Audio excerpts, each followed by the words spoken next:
Once you've got a clear policy and you have got some templates, then you can turn to creating playbooks.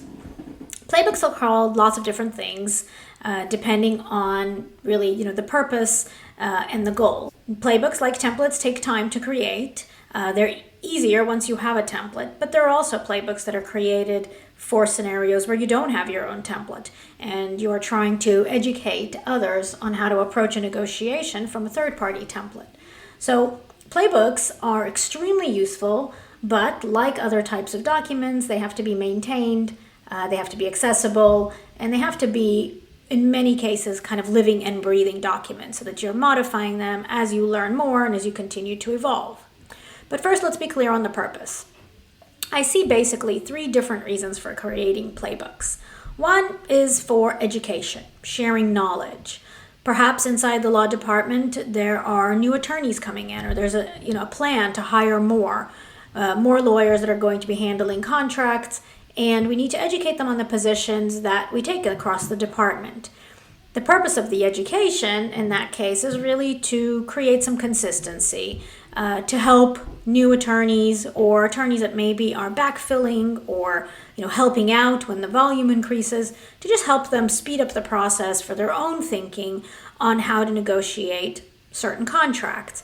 This is extremely helpful, as we know so many of us come in-house and we really learn by doing, and there oftentimes isn't a training program, and we find ourselves wondering, well, what is an okay position to take?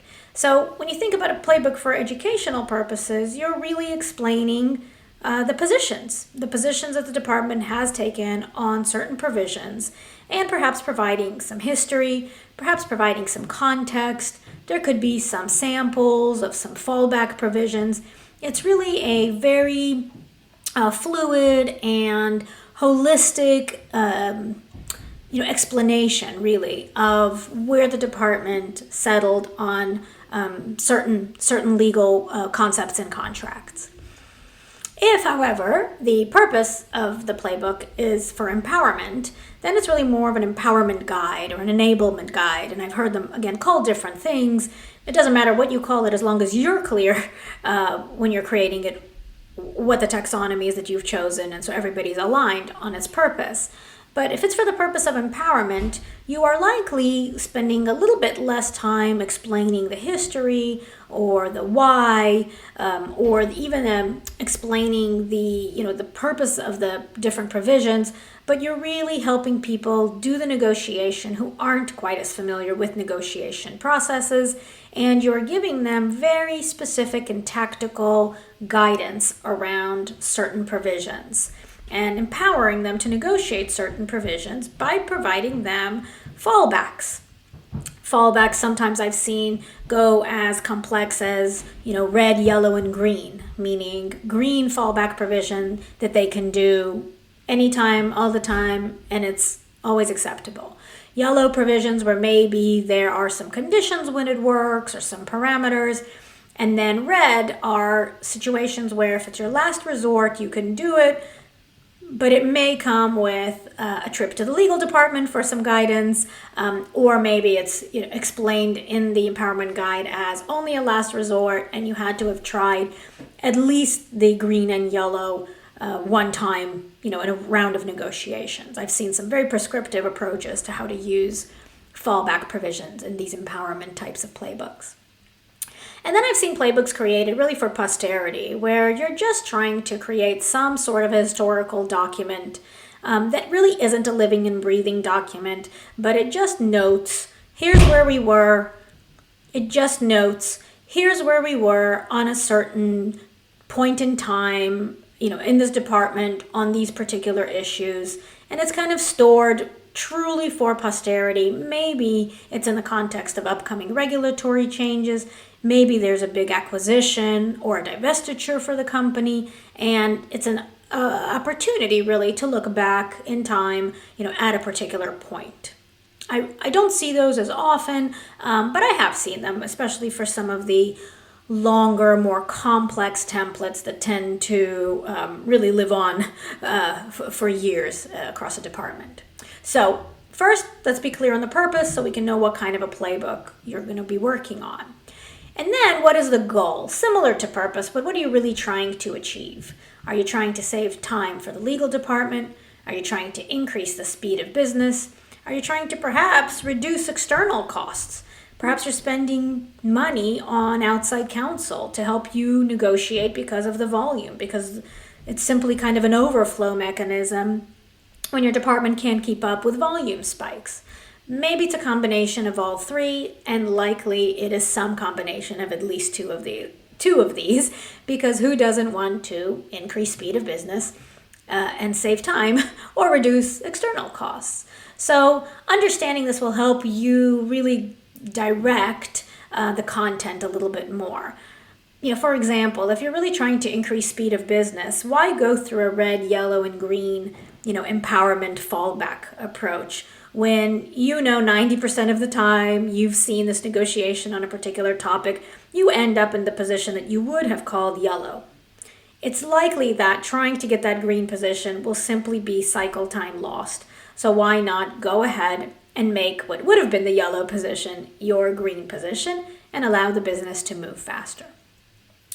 So as I was mentioning, there is a difference in the type of playbooks in terms of purpose, and I do like to be a little bit clearer as we move forward so that you know what I'm talking about when I reference one or the other. Let's from now on say playbooks to me are intended for legal departments. Let's just use that taxonomy going forward. And when I'm speaking about enabling the business, we're going to talk about empowerment guides. So when you are starting to develop empowerment guides for the business, there are two ways in which you can empower the business. One, you can help them with certain provisions inside of the document itself that they can negotiate, and you create those positions that are okay for them to take. That's for the business when you're empowering them.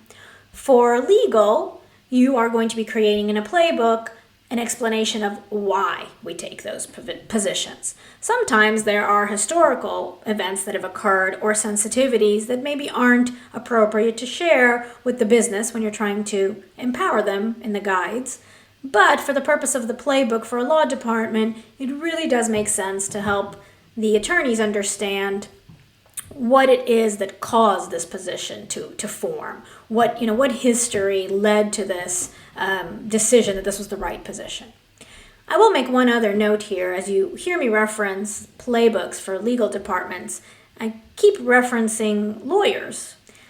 There's also, of course, the dynamic that happens when inside the legal department, some of the negotiation work has been delegated to a contract manager inside the legal department, or perhaps a paralegal inside the legal department. So I want to be very clear that when I say the business, I mean any department outside of legal. And when we say legal, we mean anybody under the direction and control of the law department, regardless of what their role or title is. And that's a very important distinction, as later in this course, we're going to talk about resourcing for contract negotiation, which has some very interesting opportunities to lighten the load from the attorneys inside the legal department, as well as develop some people that are truly critical to the law department but may not always see a path for their development. But I digress. Let's get back to playbooks and talk about two ways of approaching a playbook or an empowerment guide. In this case, let's talk really about empowerment guides. Our goal here is to make contracting easier on the legal department. And by easier, I mean faster, and I mean less involved, hopefully. The only way to get legal less involved is to empower the business. So in this case, we're talking about empowerment guides, and you can empower them in two very important and interconnected ways. So don't limit yourself if you're really trying to make a significant difference. You can divide up the contracting process and assign different tasks or different steps within the process that you've spent a lot of time mapping. You can assign those different steps to teams outside of the law department. So now you're empowering them on the process. You're empowering them on certain steps that maybe legal was taking. My favorite example is signature. In so many cases, I find law departments are chasing down signatures. They are actually the ones that are emailing and following up with their own internal people. Never mind the third party on the other side, but even internally to try to secure signatures. I'm going to go out on a limb and say most of you don't want to spend your time doing that. And I'm also going to have a strong opinion that I think you should not be doing that. No attorney should be spending time chasing down signatures. Perhaps this is a task that is mostly done by others in the law department that aren't attorneys, perhaps paralegals or administrative staff, and that might be an okay task for them. But let's make sure that it is intentional and after discussion with the business that this is the right way in which the legal department should function, assuming, of course, it is not attorney time being spent on chasing signatures. Another great example is the start of the contract, the beginning of the document that is sent to the other side. Is there a template that the business can use on their own? That's why creating templates is so critical. It's not just to make it faster for lawyers to start the process, but hopefully you can then hand that step of the process off to the business. If there's a template that you can hand to the business to simply download from a shared location and send that off to the other side as the first step, legal doesn't even have to be involved. That is a great movement towards becoming more efficient. So that is the approach of dividing the process for efficiencies and creating empowerment guides and empowering process steps. The other part of empowerment is, of course, dividing up the template itself. And that is contract provisions inside the contract, inside the template, provisions that you can empower the business to handle on their own without legal involvement. Of course, it requires some training and guidance. That's the purpose of the empowerment guide. The empowerment guide doesn't stand alone. It does require recurring training. I mean, verbal, virtual classroom setting or in-person classroom setting training so that they do get some of that why and some of the history that's appropriate to share, but probably not something that should be in the document because it makes it lengthy. And if one thing I've learned is the business doesn't like to read extra legal type of explanations if they don't have to. But the most important part of dividing up the templates is finally being able to point to specific provisions in the contracts that really are so purely a business decision that it simply makes no sense for attorneys to even get involved. As helpful as it is for attorneys to use their insights, their analysis, their goal for achieving, business outcomes. That's all goodness, but that's really just not what they were hired to do, and it's not what the corporation should be expanding its resources on. Perfect example, one of my favorite one, pricing terms. Whether you're on the buy side or on the revenue side of a contract, the pricing terms should not be something that the legal team spends their time on. But I see it over and over again. They're correcting basic errors in math, errors in spelling, simply wrong cross-references, and that's just not acceptable. So that is a critical and super easy place to start empowering the business on these concepts, whether it's inside your own template or an empowerment guide you can create for third-party negotiations. If you are supporting procurement or you find yourself handling procurement contracts and you have a procurement team or even a procurement person, that is the first and easiest place to start. Even if you're not using your own template, you simply say, do not escalate to legal, the pricing section of this agreement. If that's the only thing that the other side is negotiating, there is no reason to involve legal. Another one that I really love to empower the business on is termination. Termination is a big word for getting out of the contract. It tends to come to legal because we tend to use big words to explain termination rights, and we make it a little bit complicated. At the end of the day, the business really has to understand when the other side can get out of the contract and when your own side can get out of the contract. It is a great place to start that might require some legal input when it comes to drafting because, as we know, the complexity comes in the words and sometimes we're our own worst enemies. But at a minimum, the business should really take a lead on understanding the termination provision and take a lead on establishing the position for the negotiation of that provision. And of course, there are many other examples we can get into, but those are just a few that I hope resonate pretty easily for you. I'm going to throw in one more because I can't help myself, because I spent so many hours of my life finding myself going down just this non-ending complex debate around audit rights. And in my case, I was on the buy side, and I was constantly finding myself, pushing the other side that we need to have these audit rights. We need to be able to go in and check what our suppliers were doing and tour their facilities and look at their books, and just this pretty robust, audit right. At some point, I finally decided it was time to ask my business counterparts, when's the last time you performed this kind of audit? How often do you engage in auditing? When is the last time this provision in the contract is what helped you accomplish whatever goal you had in even just doing the audit, just being able to do the audit? Oftentimes, suppliers will let you audit them without even a contractual obligation or right. And it was a very big day for me when I discovered that it was done once in a blue moon. More importantly, when it was done for financial recoveries only. But our audit rights were so robust and so burdensome on the supplier. And I realized, wow, I'm in the middle of this negotiation, lawyer to lawyer, over and over, and I'm not sure the business even actually cares. It's such a simple concept, to care or not to care. And by care, of course, I'm not being silly with the word. It's really, how much does it matter for them to accomplish their business goals to have this provision? And I realized it just wasn't worth the fight. And at the end of the day, every negotiation comes down to, is it worth this battle? And I've discovered it wasn't. So we slimmed down the audit provisions significantly in our template and the position we would take when using a third-party template. So that was one of my big, big lessons learned that I hope I can help you avoid in having to learn the same one yourself.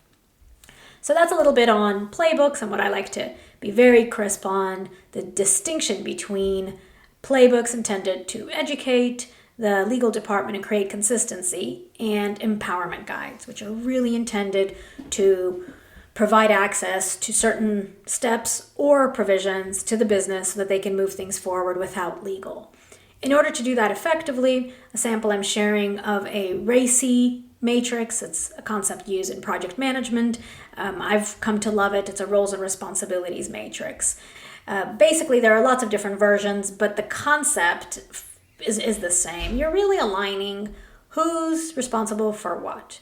And you can divide it, again, by very simple, concepts within an agreement, and say you're responsible for this, we're responsible for this in legal. Maybe you have other parties like tax or finance or an IP team, a patent team, or you can also use a chart like this to divide up the process in certain specific activities. And the sample you're looking at, again, just a sample, but I like to put the stakeholders' names across the top, the activities all along the left side. This allows you to be pretty granular with the different steps in the activities, and I'll always leave room for comments. This is a great exercise to prepare jointly and to really agree on, so that everybody has the same perspective.